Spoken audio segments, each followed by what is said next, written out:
کو اسلام میں شریعت میں فقہ کی زبان میں کہا جاتا ہے کہ ضرورت بقدر ضرورت ہی دیکھنا چاہیے. ضرورت کو بقدر ضرورت ہی دیکھنا چاہیے. ہاں آپ جیسے دیکھیں کہ آج ہمارا معاملہ یہ ہے کہ پیسہ، کپڑا، مکان، گاڑی، یہ ساری چیزیں اس وقت کی ضرورت ہیں، لیکن اس ضرورت میں بھی کہیں پر دماغ اور دل میں ٹھہراؤ نہیں ہے. ہر شخص کھانے کے معاملے میں چاہتا ہے کہ اس سے بہتر ہو جائے، کپڑے کے معاملے میں اور ذرا ہائی کلاس آگے بڑھتے چلے جائیں، گاڑی کے معاملے میں ابھی لونا سے آگے، اس سے آگے، اس سے فور ویلر میں بھی آگے، اسٹینڈرڈ کہیں پر چین نہیں ہے، بڑھتے چلے جائیں. مکان میں بھی ہر دن خواہش ہے تو بھی خواہش ہے کہ اس سے آگے ہوتا، اس سے بہتر ہوتا. ابھی ایسا بنا ہے، ویسا بنتا، ایک فلور ہے 2 فلور ہو جاتا، ابھی کولر ہے، اے سی ہو جاتے، یہ ہو جاتے. ایک خواہشات کا نہ ختم ہونے والا سلسلہ ہے. لیکن یہ ساری چیزیں آپ کہتے ہیں ضروری ہے، ضروری تو ہے، لیکن وہ ضروری ہے جتنا آپ چاہ رہے ہیں.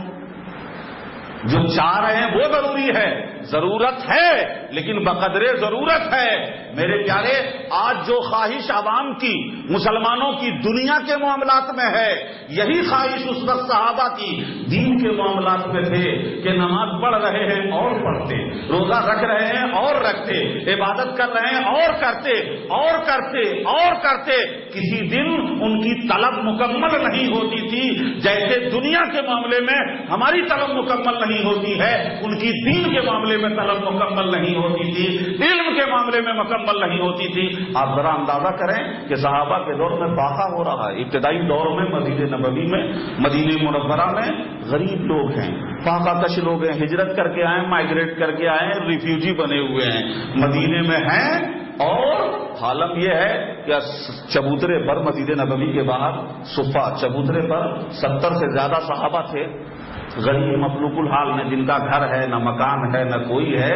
وہی چبوترا ان کا گھر مکان ہے، اور جنگل سے لکڑی کاٹ کے لانا، مدینے کے بازار میں کھڑے ہو کے بیچ لینا، یہی ان کا ذریعہ معاش ہے. ہوا نہ ہوا. یہ حالت تھی. لیکن میرے پیارے، علم کا معاملہ یہ تھا، کھانا نہ کھایا یہ ہو سکتا ہے، لیکن رسول پاک کی کوئی مجلس چھوٹ جائے یہ نہیں ہو سکتا. اس لیے حالانکہ نبی کی مجلس چھوٹ جائے تو دوسرے سے سن کے پورا کر لے سکتے تھے، لیکن یہ گوارا نہیں تھا. ان کو یہ کمی بھی گوارا نہیں تھی کہ نبی سے جس نے سنا ہم اس سے سنیں گے، کیوں نہیں ہم خود نبی سے سنیں گے. یہ جو سعادت ہے کہ ہم نے یہ بات ڈائریکٹ رسول پاک سے سنی ہے. انہیں کھانا نہ ملے یہ گوارا تھا، گھر نہ بنے یہ گوارا تھا، لیکن رسول پاک کی مجلس چھوٹ جائے، آپ کا کوئی جملہ چھوٹ جائے، یہ گوارا نہیں تھا.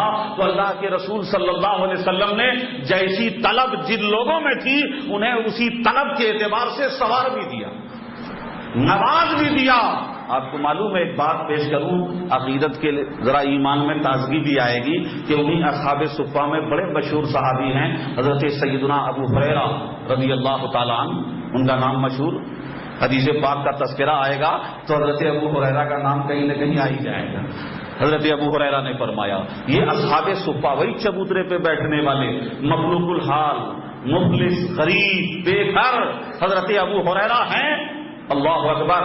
حضرت ابو ہریرہ رضی اللہ تعالیٰ عنہ کے 2 واقعات سن لیں مختصر سے. ایک تو یہ ہے کہ ایک بار حضرت ابو ہریرہ کو بھوک نے بہت پریشان کیا، بھوک سے پریشان ہو گئے، لیکن مانگنا گوارا نہیں تھا، کسی کے سامنے ہاتھ پھیلانا گوارا نہیں تھا. فاقہ کشی ہے، لیکن فاقہ کشی کے ساتھ خودداری ایسی ہے کہ کسی کے سامنے ہاتھ پھیلانا گوارا نہیں تھا. آج تو یہ حال ہے کہ بینک میں پیسہ جمع ہو پھر بھی روئے جیسا منہ بنا کے دوسروں کے سامنے بھکاری بنے رہتے ہیں. بھیک مانگنا مسلمانوں کی پہچان ہو گئی ہے، بھیک مانگنا مسلمانوں کا شعار بن گیا ہے. میرے پیارے، بلکہ مجھے یہاں تک معلوم ہوا کہ بعض عورتیں مسلمان نہیں ہیں لیکن برقع پہن کے مسلمان شو کر کے بھیک مانگتی ہیں، تاکہ اس لیے توجہ چاہوں گا کہ بھیک مانگ رہی ہوں یہ میرا ذاتی عمل ہے، کم سے کم میری وجہ سے میری قوم بدنام نہ ہو، میری برادری بدنام نہ ہو، لیکن مسلمان یہ عالم ہے کہ بھیک مانگنے کو سب سے بڑا ہنر سمجھتے ہیں، مانگنے کو سب سے بڑا فن سمجھتے ہیں۔ حضرت ابو ہریرہ غریب، ایسا میں نہیں سمجھتا کہ اس وقت کوئی فقیر ہوگا جتنے ابو ہریرہ تھے، کچھ نہیں تھا ان کے پاس، کچھ نہیں تھا، لیکن بھوک سے پریشان ہو کر مانگا نہیں، کچھ کہا نہیں، بلکہ مسجد نبوی میں جو صحابہ آتے تھے وہیں راستے پہ ایسی جگہ بیٹھ گئے جہاں سے صحابہ کا گزر ہوگا، تو حضرت ابو بکر آئے، حضرت عمر فاروق آئے، جو آ رہے تھے ان کو سلام کر رہے تھے، السلام علیکم سلام کر رہے تھے۔ کسی صحابی نے کوئی توجہ نہیں دی، بلکہ حدیث پاک میں روایت میں اشارہ یہ آتا ہے کہ ابو بکر صدیق سمجھ تو گئے، توجہ چاہوں گا، سمجھ تو گئے حضرت ابو ہریرہ کا اشارہ، لیکن آپ نے اس پر کوئی ایکشن اس لیے نہیں لیا کہ وہ دیکھ رہے تھے کہ میں نبی سے آگے نہ بڑھ جاؤں۔ اس پر رسول پاک کیا ایکشن لیتے ہیں، اللہ کے رسول لیں، ہم نہیں لیں گے آگے بڑھ کے۔ بہرحال اللہ کے رسول صلی اللہ علیہ وسلم کو بھی حضرت ابو ہریرہ نے سلام کیا، حضرت ابو ہریرہ کو حضور نے فرمایا ادھر آؤ، آپ نے بلا دیا ان کو اور اپنی ازواج مطہرات میں خبر بھیجوائی کہ کہیں کسی کے پاس کچھ کھانے کی چیز ہے تو ذرا لے کے آؤ، اور حضرت بلال آپ کے ٹریزرر تھے، خازن، بھیجا تو کسی کے پاس ایک ام المومنین رسول پاک کی زوجہ محترمہ کے پاس ایک پیالہ دودھ کہیں سے تحفے میں آیا تھا، ہدیہ نذرانہ آیا تھا، وہ دودھ ایک پیالہ بھیج دیا۔ اللہ کے رسول صلی اللہ علیہ وسلم نے حضرت ابو ہریرہ سے کہا کہ چبوترے پہ جتنے بیٹھے ہیں سب کو بلا کے لے آؤ، ایک پیالہ دودھ ہے، 70 آدمی ہیں، 70 سے زیادہ لوگ ہیں، اور حضرت ابو ہریرہ کو دیا۔ پریشان بھوک سے تھے حضرت ابو ہریرہ، بے چین ہیں، اور حضرت ابو ہریرہ کے ہاتھ میں پیالہ دیا اور کہا ابو ہریرہ سب کو پلاؤ، ایک طرف سے پلاؤ، ذرا قربان جائیے حضرت ابو ہریرہ کے ایمان پر۔ وہ تو کہتے ہیں کہ یا رسول اللہ ایک پیالہ دودھ ہے، میں بھوکا پریشان ہوں، مجھے پینے کے بجائے آپ دوسروں کو پلانے کہہ رہے ہیں، اس ایک پیالے میں کیا ہوگا؟ لیکن ابو ہریرہ جان رہے تھے کہ یہ حکم دینے والا دنیا کا کوئی مولوی نہیں، اللہ کا بااختیار رسول ہے۔ ایک رسول پاک نے حکم دیا ہے، حضرت ابو ہریرہ نے پلانا شروع کیا، 3 سانس تک سب پیتے رہے، پی کے سارے 70 سیر ہو گئے، لیکن دودھ ختم نہیں ہوا۔ حضور نے فرمایا ابو ہریرہ تم بھی پی لو، تم بھی پی لو۔ حضرت ابو ہریرہ نے بھی پیٹ بھر کے پیا، لیکن دودھ ختم نہیں ہوا، ختم نہیں ہوا۔ اللہ کے رسول صلی اللہ علیہ وسلم نے خود نوش فرمایا اور فرما دیا کہ اگر یہ میں نہ پیتا تو زندگی بھر لوگ قیامت تک پیتے رہتے، کبھی ختم نہ ہوتا، کبھی ختم نہ ہوتا۔ میں کہتا ہوں کہ کتنا بھی خزانہ ہو، پوری زمین مان لو، پوری زمین خزانے سے بھری ہوئی ہو، اب اس میں سے بھی آپ دیں گے تو کچھ نہ کچھ کم ہوتا جائے گا نا، کم تو ہوتا جائے گا۔ کتنا بڑا بھی خزانہ ہو، دینے کے بعد کم ہوگا۔ ایسا خزانہ کسی کے پاس نہیں ہے کہ وہ دیتا رہے اور ختم بھی نہ ہو، دیتا رہے اور کم بھی نہ ہو۔ یہ خزانہ تو میرے مولا کے پاس ہے اور رب کی عطا سے میرے مصطفیٰ کے پاس ہے، اللہ کے رسول صلی اللہ علیہ وسلم کے پاس ہے۔ حضرت ابو ہریرہ کا ایک بات، یہ دنیا کھانے پینے کے معاملات ہے نا، اس سے متعلق ہے، تو حضرت ابو ہریرہ نے دودھ پی لیا، بس خاموش ہو گئے۔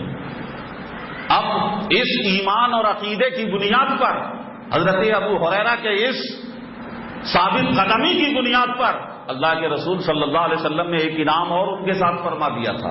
ایک چھوٹی سی تھیلی تھی چمڑے کی، جو عرب کے لوگ گھوڑے اونٹ پہ جب چلتے تھے نا تو توشا ووشا اس میں کھجور وجور ڈال کے لٹکا لیا کرتے تھے، تو سب کے پاس رہتی تھی، ان کے پاس بھی تھی۔ ایک بار سرکار علیہ الصلوۃ والسلام نے حضرت ابو ہریرہ سے کہا کچھ ہے، تو آپ نے فرمایا کہ حضور وہ تھیلی میں چند کھجور ہیں، کہا لے آؤ۔ حضرت ابو ہریرہ لے آئے، سرکار نے ہاتھ ڈالا اور چند کھجور نکال لیے اور اس کو تناول فرمایا۔ حضرت ابو ہریرہ کو تھیلی دے دی کہ اسے تم جھٹکنا نہیں، اس میں سے نکال کے کھاتے رہنا، نکال کے کھاتے رہنا۔ تقریباً 30 سالوں تک، 30 ایئر حضرت ابو ہریرہ اس تھیلی سے جب جی میں آیا کھجور نکالتے رہے، کھاتے رہے، کبھی کھجور ختم نہیں ہوا۔